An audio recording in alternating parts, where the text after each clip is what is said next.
antes de começar a pregação, eu queria falar uma coisa. Em Abacuque disse uma coisa muito importante. Estava cantando aqui essa música, Faz Chover, e Deus, que o Senhor venha como um rio, que o Senhor faça chover sobre nós. Eu creio que Deus, Ele me revelou uma coisa.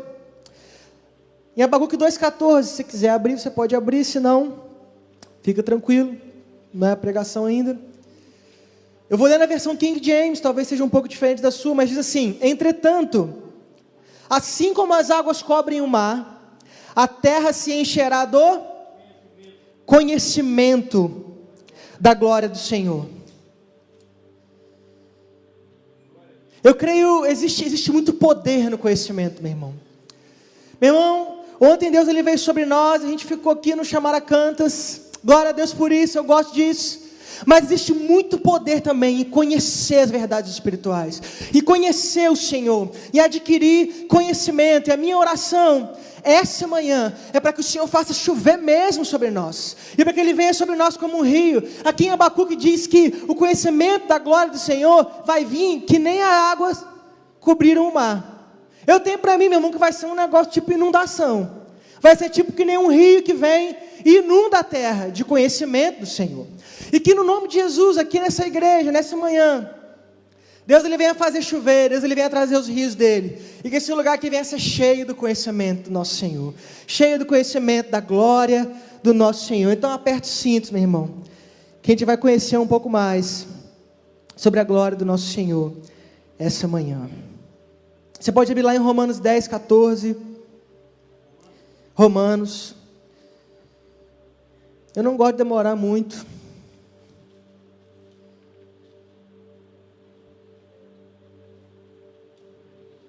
Gosto de falar o que eu vim para falar.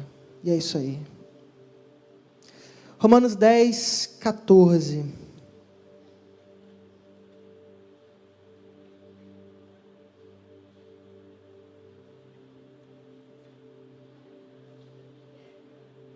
Vem nos dar conhecimento essa manhã, Jesus. Nós queremos Te conhecer. Nós queremos conhecer os Teus caminhos, Jesus. Nos revela, Senhor, a Tua face, a Tua glória, a aparência, o aspecto da Sua glória, Deus, essa manhã. Romanos 10, 14 vai dizer o seguinte: como, porém, invocarão aquele em quem não creram? E como crerão naquele de quem nada ouviram? E como ouvirão, se não houver quem pregue? Podemos fechar aí. Eu acho que eu nunca ouvi uma argumentação tão óbvia. Não precisava nem estar escrito isso na Bíblia, meu irmão.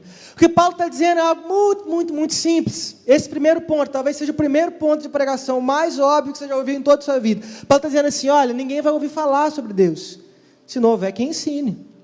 Então repita comigo assim, diz assim: não dá para aprender se ninguém ensinar. Óbvio, né? Claro, não precisava nem dizer, Mateus. Ninguém vai aprender se não houver quem ensine. É isso que Paulo está dizendo aqui, simples assim. Eu não vou falar hoje sobre pregar o Evangelho, talvez eu fale, né, de outra maneira, mas não vou falar hoje especificamente sobre pregar o Evangelho, mas eu quero que você grave isso na sua cabeça: não dá para aprender se ninguém ensinar. E a questão é que esse congresso, ele foi pensado, e essas coisas todas que vocês estão vendo aqui, tudo isso foi pensado, tudo isso foi idealizado. Deus, Ele gerou esse desejo em nossos corações, de fazer esse congresso com esse tema, para falar sobre essas coisas, justamente porque a gente viu uma necessidade muito grande da igreja, de aprender, de conhecer sobre o assunto de santidade.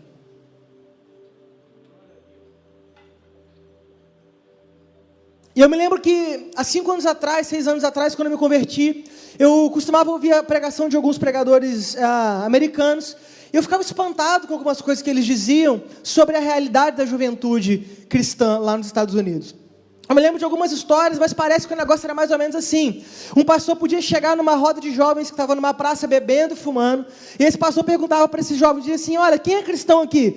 No meio de uma roda de pessoas bebendo, fumando, fazendo tudo, tipo de qualquer coisa que você pode imaginar, uns 4 pelo menos iam levantar a mão e iam dizer: eu sou crente, eu sou cristão, eu sou evangélico. Essa era a realidade dos Estados Unidos há 5 anos atrás, creio que ainda é hoje, mas segundo alguns pregadores que eu ouvia na época, parecia que isso era muito real lá, isso era muito comum. Muito comum, se chegar num bar, perguntar: quem é crente aí? Metade ia levantar a mão: eu sou cristão. E eu ficava pensando, meu Deus, mas que coisa absurda, como é que esse povo pode conhecer tão pouco sobre santidade? E eu me lembro que naquela época, quando eu comecei a perceber isso, eu comecei a olhar para a realidade do Brasil, eu falei, Jesus, olha, não quero te dar uma má notícia não, mas me parece que a gente está caminhando para o mesmo caminho. Não estamos assim ainda, mas eu acho que se bobear, a gente vai chegar lá.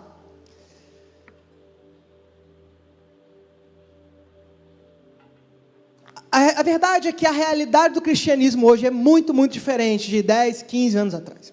Há 15 anos atrás, irmão, não era bonito ser crente, não era legal. Era uma coisa, você ia sofrer preconceito. As pessoas iam te olhar torto. Você ia ser o estranho do bairro, o estranho do prédio. E eu lembro que a Nívia Soares, ela falando um pouco sobre esse assunto, ela contou a história do pai dela. Ela falava que o pai dela era crente, e o pai dela chegou numa loja para comprar, vamos dizer, uma geladeira. E faltou ali 100, 200 reais para comprar aquela geladeira que ele queria. E o gerente da loja, vendo ali que ele precisava de um crédito, pequeno, mas precisava de um crédito, falou assim, e ele não tinha, né, como pedir isso, o gerente da loja falou assim, ó, pode dar o crédito para ele. Pode dar o crédito para ele, porque ele é crente. Todo domingo de manhã, eu vejo ele passando aqui com a Bíblia debaixo do braço. Ele é crente, porque eu sei que ele é crente. Eu não sei nada da vida dele, mas porque eu sei que ele é crente. Pode dar o crédito para ele, eu confio nele, ele é honesto. Hoje em dia é perigoso ser o contrário. Você chegar na loja e falar assim, eu sou crente, o cara não vai querer nem te vender nada. Mas por que isso? Por que isso aconteceu? Que mudança de paradigma foi essa? O que aconteceu com a igreja? Que as pessoas não dão mais crédito para a gente. O que aconteceu com a igreja? Que a gente não está mais carregando essa marca de santidade, que não faz mais diferença nenhuma entre uma pessoa que está no mundo e uma pessoa da igreja. Não vou dizer da igreja, mas uma pessoa que se diz cristã. O que é isso? Que o mundo já não reconhece mais a nossa diferença. Como é que pode isso acontecer? E isso, pelo menos na minha ótica, isso tem se agravado cada vez mais no Brasil. Cada vez menos você consegue perceber a diferença entre uma coisa e outra. Cada vez menos. E justamente foi essa urgência que Deus gerou nos nossos corações. Deus falou com a gente, Mateus, isso não pode continuar. Isso não pode continuar, meu povo precisa aprender sobre santidade. Santidade, a palavra santidade, eu nem ia falar sobre isso, mas estou falando. A palavra santidade significa separado. Uma coisa que ela é separada, ela se distingue das outras, meu irmão. Você consegue perceber a diferença. Se eu separar um povo aqui da igreja, todo mundo que chegar, se eu falar assim, olha, vamos separar, vamos colocar 200 pessoas aqui e 20 pessoas aqui separadas, eu vou separar esses 20. Quem chegar aqui na igreja já vai perceber logo a diferença. Por quê? Porque eles são separados, ou seja, porque eu santifiquei eles, porque eu separei eles. É isso que a palavra santo quer dizer. Então como é que a gente pode bater no peito, dizer que é igreja, dizer que é santo, e as pessoas não perceberem mais a diferença? E não fazer mais diferença para as pessoas, para o povo? Como pode? Significa que nós perdemos algo que nos distingue dos demais. E esse algo que nós perdemos é justamente a santidade, a separação.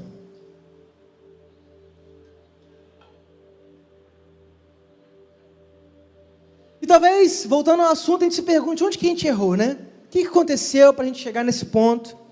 E melhor, o que a gente pode fazer para mudar isso? E eu creio que a resposta para todas essas perguntas está lá em Romanos 10, 14. O que nós acabamos de ler. Não tem como ninguém aprender se a gente não ensinar. Eu creio que nós chegamos nesse ponto justamente porque a gente parou de ensinar as pessoas sobre quem o nosso Deus é. A gente parou de ensinar para as pessoas lá fora e parou de ensinar para as pessoas aqui dentro também. Eu creio que o que se perdeu justamente na igreja... Gente, tem alguém me ligando aqui, calma aí. Doideira, né? Eu creio que justamente a pergunta é essa. A pergunta que Deus nos faz, talvez essa noite, é justamente, Mateus, como é que as pessoas podem saber... Como é que as pessoas podem conhecer a diferença entre vocês e o mundo se vocês não ensinam a diferença para eles? Se vocês não pregam através das suas vidas a diferença entre uma coisa e outra? E talvez você pergunte, tá bom, Mateus, tá bom, estou entendendo sua linha de raciocínio. Mas como é que eu vou fazer para ensinar sobre Deus?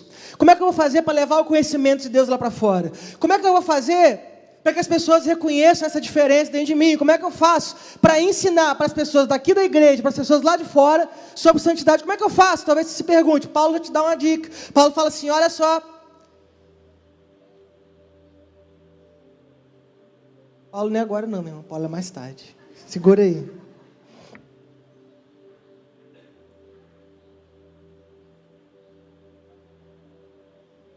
Abre lá em 2 Coríntios 2. Vou te ensinar agora como ensinar sobre Deus. Olha só que coisa maravilhosa, que coisa gloriosa. 2 Coríntios 2, 14. O gerente daquela loja, onde aquele crente comprou aquela geladeira, sem ele abrir a boca dele, ele ensinou sobre Deus para aquele gerente de loja. Que coisa, né? O cara só via ele passar na rua todas as manhãs. Só isso. E aquele gerente de loja que não era cristão, conheceu um pouco sobre Deus, através da vida daquele homem que não fazia nada, a não ser passar na frente da loja com a Bíblia na mão.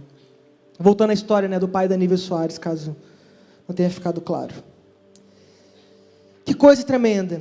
E você consegue fazer isso também, meu irmão, a gente vai aprender sobre isso agora.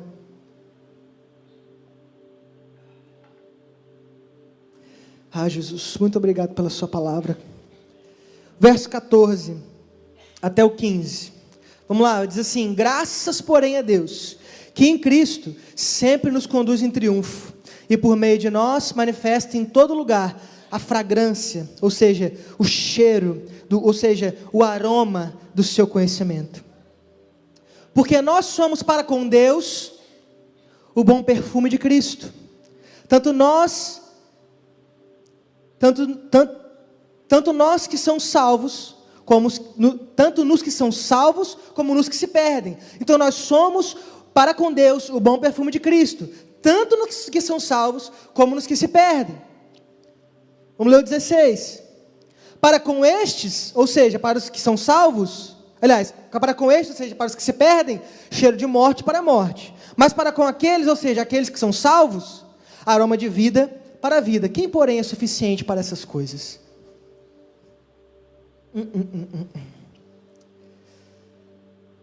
Paulo está dizendo uma coisa muito clara para a gente aqui essa noite. Paulo está dizendo assim, olha só, Deus, ele manifesta o conhecimento dele, está lá no final do verso 14, você pode ler.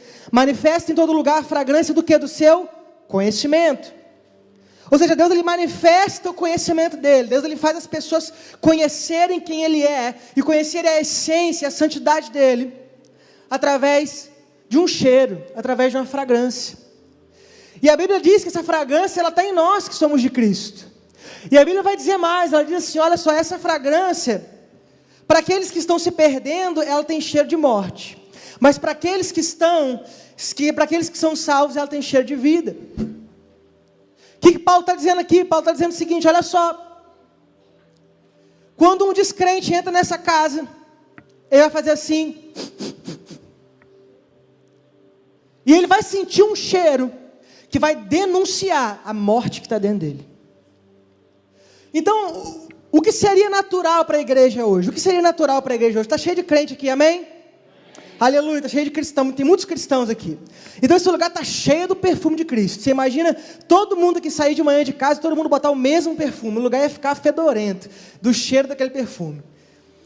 E aqui está cheio de gente exalando o perfume de Cristo. Então o que seria natural de acontecer essa manhã? Quando o descrente ele entra na igreja, ele ia sentir o cheiro nosso, ele ia falar, meu Deus do céu, eu preciso converter. Preciso me arrepender, porque o nosso cheiro, ele ia denunciar a morte que estava dentro dele. Era para ser assim. Mas Paulo não para aí, ele diz assim, esse é o cheiro para quem está de fora, tem um outro cheiro.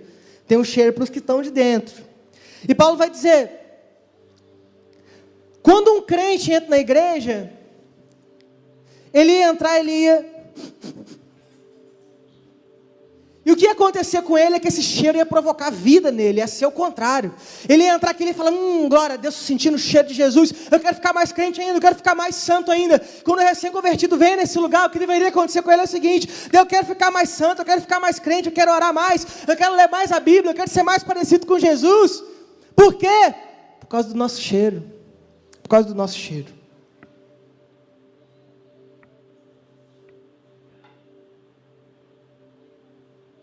E é óbvio, meu irmão, é óbvio demais também, que Paulo aqui não está falando de cheiro, né? Como se alguém viesse e literalmente nos cheirasse. Paulo não está falando disso. Paulo está falando do nosso caráter, Paulo está falando do nosso exemplo, Paulo está falando da nossa conduta. A nossa conduta representa algo para os de fora e representa algo para os que estão dentro também.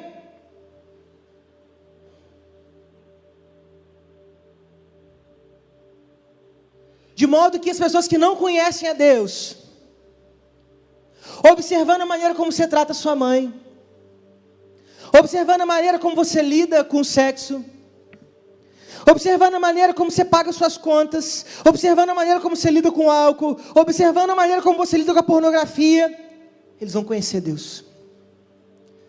Diz assim, repete comigo: as pessoas não veem Deus, mas elas me veem. As pessoas podem não ver Deus, mas elas te veem. Talvez você diga, as pessoas não vêm aqui na igreja, mas meu parente não vem aqui na igreja, mas meu pai não vem, mas meu tio não vem, mas meu amigo não vem. Como é que eles vão conhecer Deus? Vão conhecer sentindo o seu cheiro. Vão conhecer sentindo, vendo a sua conduta, vendo o seu exemplo. Minha família veio aqui hoje, gente, aquele povo ali, minha família. Os mais bonitos aqui da frente. Brincadeira. Quando eu vi meu pai, eu tomei um susto, eu não sabia que eles iam vir. Estava planejando falar sobre ele. Eu falei, meu Deus do céu, o que eu faço agora? Falo, não falo, mas é coisa boa. O meu pai é uma pessoa muito honesta, meu pai é uma pessoa muito justa com as coisas, muito. Eu costumo falar, às vezes, que se os crentes fossem tão honestos quanto meu pai, a gente estava bem na fita, cara. E eu tenho certeza, irmão, que se eu não exalasse o perfume de Cristo dentro de casa, eu tenho certeza que se eu não, através da minha conduta, através do meu exemplo, eu não exalasse o perfume de Deus dentro da minha casa, eu tenho certeza que meu pai ia ser o primeiro a me denunciar, porque ele é muito certo com as coisas. Ele ia me dizer, Mateus, como é que você diz que é crente e faz essas coisas? Mateus, como é que você diz que é crente e me trata assim, e trata sua mãe assim, etc. E a verdade é que muitas vezes, dentro das nossas casas, e no nosso dia a dia, no nosso local de trabalho, as pessoas não vêm na igreja e nem a igreja vai até elas, porque você não tem cheiro de nada, meu irmão. Você não provoca nada em ninguém. Não provoca nada em ninguém. O seu exemplo não diz nada para os que estão de fora e muito menos os que estão dentro. É perigoso o efeito ser até o contrário. Você gera vida nos que estão fora e morte nos que estão dentro. Mas está repreendido no nome de Jesus. Não adianta repreender não, meu irmão. É uma questão de conduta. Então eu pergunto para vocês, como é que as pessoas vão aprender sobre Deus? Como é que o conhecimento de Deus, como é que ele vai inundar a terra, como foi falado aqui mais cedo? Como que isso vai acontecer? Quero que você repita comigo, bate no peito assim. Assim, através de mim. Fala assim, é comigo mesmo. É isso aí, meu irmão. É isso aí. Talvez as pessoas não vejam Deus, as pessoas veem você. As pessoas veem você. Talvez as pessoas não conheçam a santidade do nosso Deus, porque o nosso Deus é santo, santo, santo. O judeu, quando ele repete alguma coisa, é porque ele quer reafirmar aquilo. Então, quando a Bíblia diz que Deus ele é santo, quer dizer que ele é santo. Quando diz de novo, santo, santo, é porque ele é santo, é muito santo mesmo. E quando diz santo, santo, santo, é porque é uma santidade perfeita, absoluta, altíssima. O nosso Deus ele é santo, santo, santo. E as pessoas não veem o nosso Deus. As pessoas não conhecem a santidade do nosso Deus, mas elas conhecem você.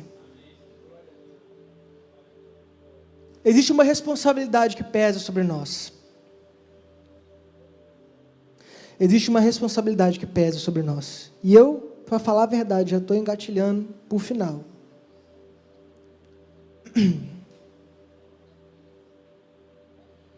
Paulo ele disse o seguinte, ele falou assim, olha só, sejam meus imitadores, me imitem, igualzinho eu imito a Cristo.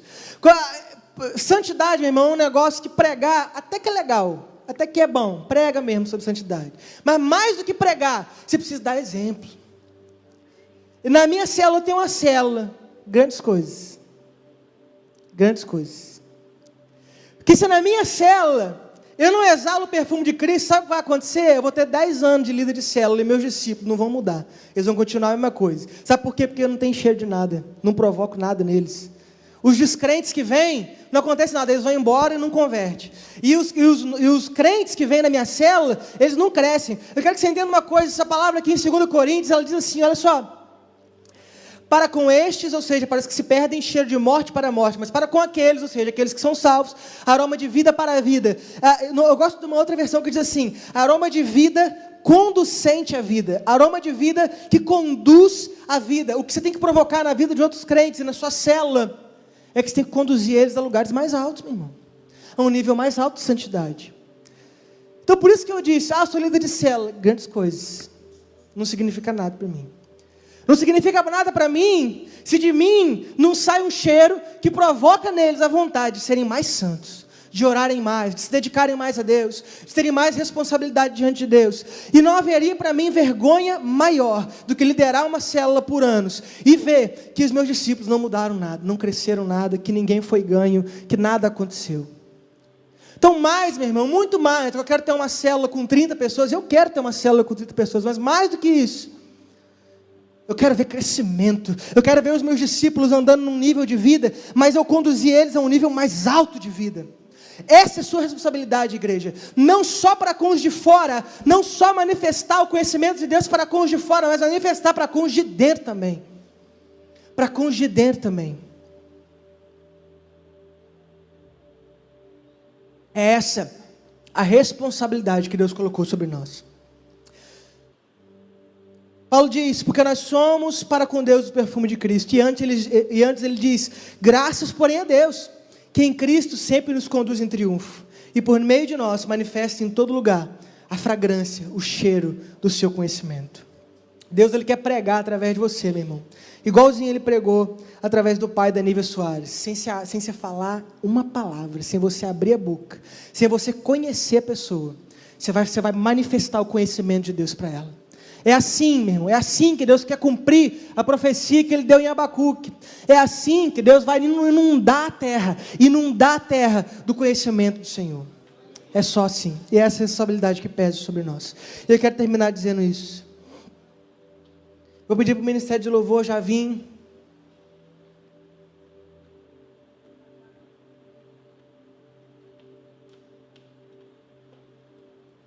Como eu disse, Deus Ele nos confiou essa responsabilidade de espalhar o conhecimento dEle, de exalar o conhecimento dEle, de manifestar quem Ele é para as pessoas. E quando a gente para de fazer isso, sabe o que acontece? As pessoas deixam de saber quem Deus é. As pessoas deixam de saber do que Deus gosta. E no começo, quando eu falei sobre a crise, quando eu falei sobre essa mudança de paradigma na igreja, no começo quando eu falei que a gente não consegue mais perceber a diferença entre um crente e um descrente, é porque a gente parou de ter o cheiro de Jesus, a gente parou de ter o perfume de Cristo. E eu creio que Deus Ele quer restaurar isso em nós essa manhã. Você pode se colocar de pé. A gente vai ter a Santa Ceia ainda, então eu quero ser breve, para a gente ter tempo, para ceiar. E nós vamos orar.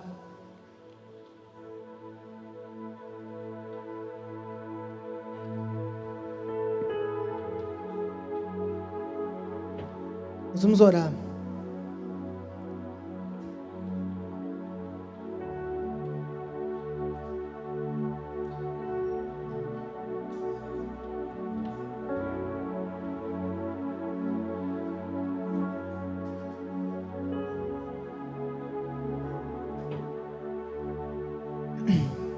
Eu quero que você faça a sua oração, meu irmão.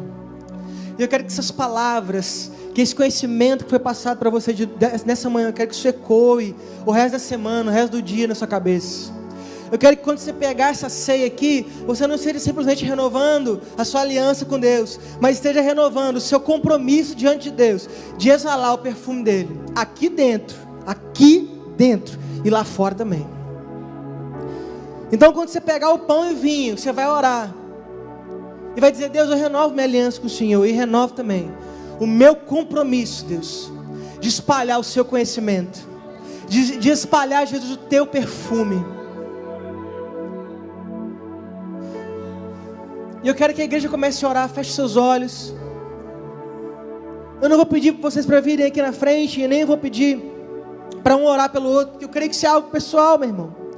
E você já pode começar a sua oração. Diga: Deus, eu quero cheirar de novo igual o Senhor, Jesus. Jesus, eu quero exalar o teu perfume de novo. Eu quero, Jesus, dentro da minha casa, que as pessoas sintam o teu cheiro, Jesus. Eu quero, Jesus, que através da minha conduta, através do meu exemplo, a tua igreja seja edificada.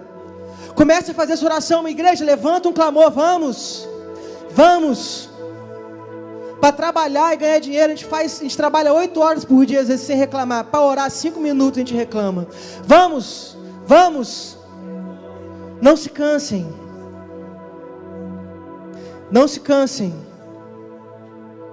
Vamos, jovens. As senhoras e os senhores estão dando um banho em vocês. Vamos. Diga: Deus, eu quero voltar a cheirar igual o Senhor, Jesus. Diga: Deus, eu me arrependo, Jesus, porque eu deixei de ficar parecido com o Senhor. Vamos, não cesse de orar. Eu quero que você tenha tempo para orar essa manhã. Fica à vontade, se você quiser se ajoelhar, se ajoelhe. Se você quiser vir aqui na frente, o altar é seu, meu irmão. Você pode vir se quiser, essa aqui é a sua casa. Fica à vontade.